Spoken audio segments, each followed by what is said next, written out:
20 minutong biyahe mula Baguio City, mararating na ang bayan ng La Trinidad Benguet.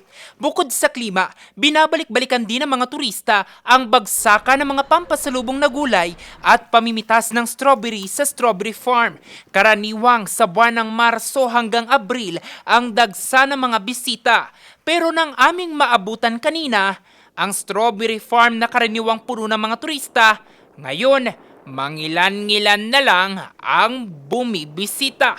Ang tumal sa dagsa ng mga turista, panibagong tinik sa vendor na sina Joel at Rohel. Loging-logi. Mabuti sana kung may tulong din ang ibibigay ng gobyerno. Ito lang mga vendor sa ice cream, wala talaga. Usually sir, napupuno na kami dito sir pagka ganito na Holy Week sir.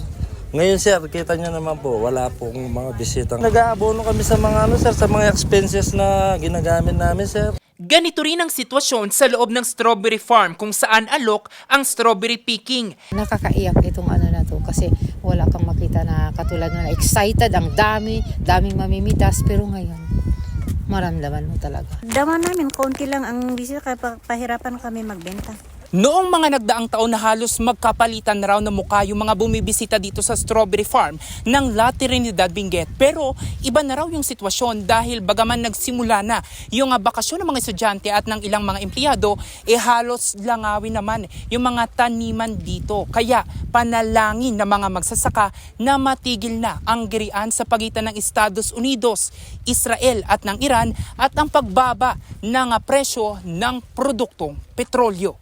Ayon sa La Trinidad LGU, halos 50% ang nabawas sa bilang ng mga turistang bumibisita sa bayan ngayong taon.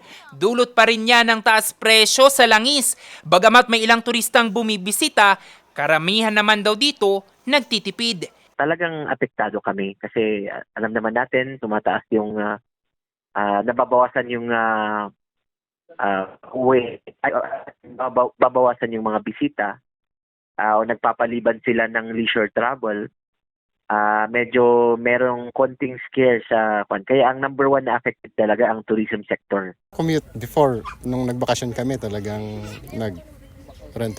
meron kaming car. So, this time nag-commute lang kami. Public transport. Kasi po sir? Para makatipid sa petrolyo. Kasi kung magka-car kami, so kailangan namin yung 2-3 car kasi marami kami. Feel namin kasi normally pag mga tourist spot, sobrang haba ng pila.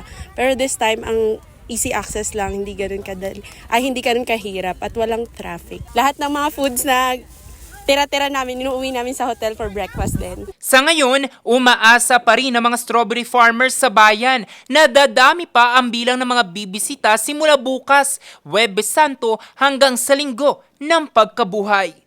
Jose Robert Inventor, RNG News.